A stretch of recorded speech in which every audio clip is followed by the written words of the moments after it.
Have you ever looked at your to-do list, sighed, and thought, maybe I'm just lazy? What if I told you it's not laziness at all, but something much deeper, something invisible that slowly drains your energy, your joy, and even your sense of self? This silent thief is burnout, and it's often mistaken for laziness. But the difference is huge. Laziness is not wanting to act when you can. Burnout is not being able to act no matter how much you want to. Today, we'll uncover 7 subtle signs you're burnt out, not lazy. Some of these might sound funny at first, like crying over sandwiches, but by the end, you'll see how burnout rewires your brain, hijacks your emotions, and convinces you you're the problem, when really you're just exhausted. Sign. The memory sinkhole. You walk into a room, and suddenly nothing. Why did you come here? Was it to grab your phone?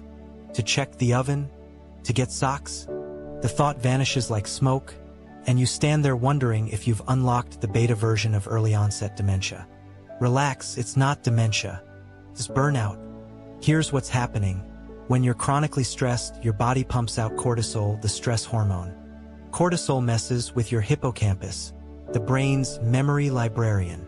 Imagine a librarian who's so overworked, she just tosses books into random corners instead of filing them neatly.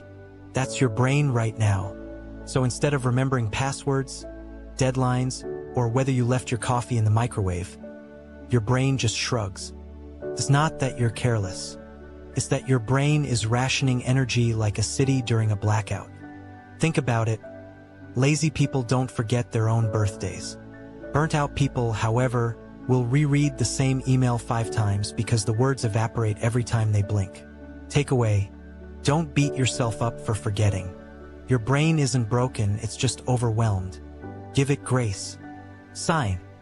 The procrastination loop. Ever notice how you procrastinate, then feel guilty, which makes you procrastinate more?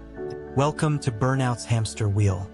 This isn't regular procrastination, where you put off folding laundry just because Netflix looks more inviting. This is something heavier. During burnout, every task feels like lifting weights underwater.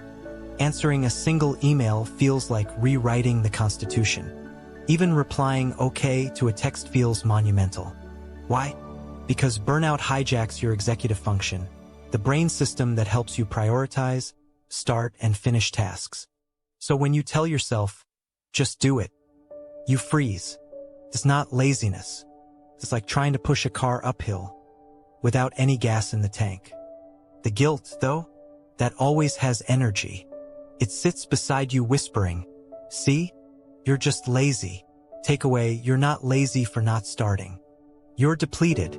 Instead of attacking yourself, break tasks into absurdly small steps. Like, open email app. Each micro win helps you escape the loop. Sign. The fake vacation feeling. You finally take a break. A long weekend. Maybe even an actual vacation. Everyone tells you, you'll come back refreshed, but you return and nothing. Same exhaustion, same fog, like your body just hit pause and then unpaused at the exact same battery level. That's because burnout isn't about needing sleep. It's about your nervous system being fried. Your parasympathetic nervous system, the one that's supposed to calm you down, can't switch on properly. So even when you're lying on a beach sipping coconut water, your body's still running on survival mode. It's like plugging your phone into a broken charger. The charging light blinks, but the percentage never moves. Takeaway: don't expect a weekend off to heal burnout. Recovery takes consistent nervous system repair, slowing down daily, not just occasionally. Sign. The numb-out reflex. Ever find yourself scrolling for hours, watching videos you don't even care about, or playing the same game level over and over, not out of joy but just nothingness? That's not laziness. That's emotional numbing. Burnout is your brain saying, system overload, shutting down everything unnecessary.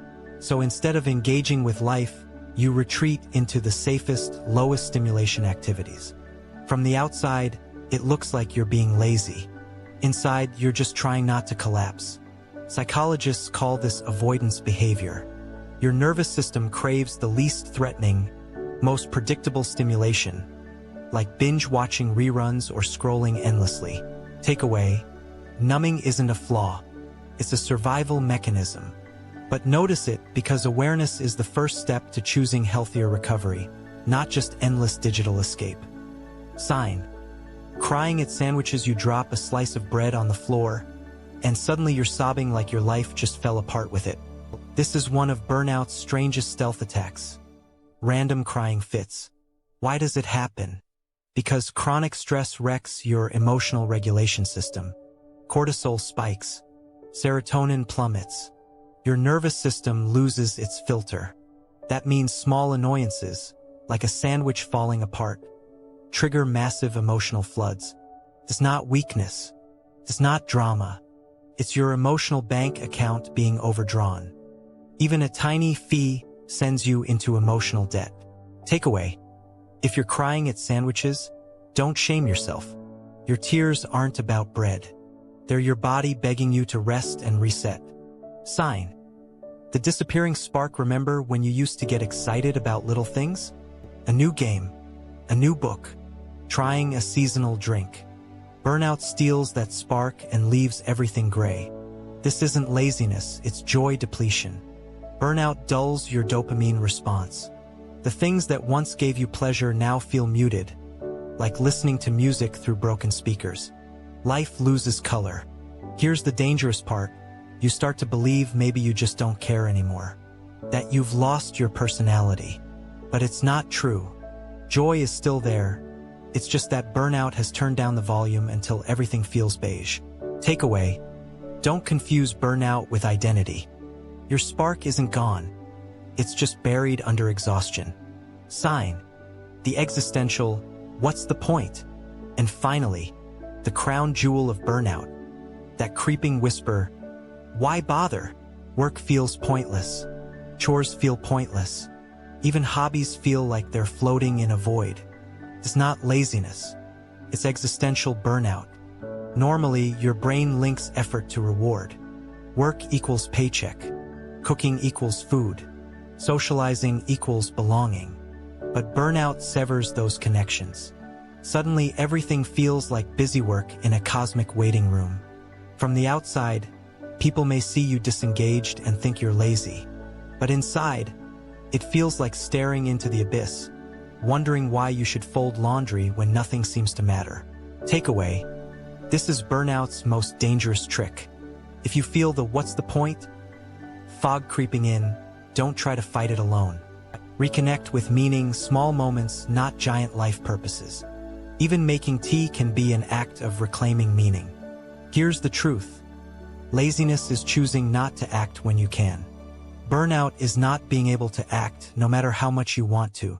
One is about willpower. The other is about survival.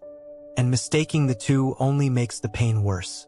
So if you saw yourself in these signs, the memory sinkholes, the procrastination loop, the numb-out reflex, the fake vacation feeling, know this: you're not broken.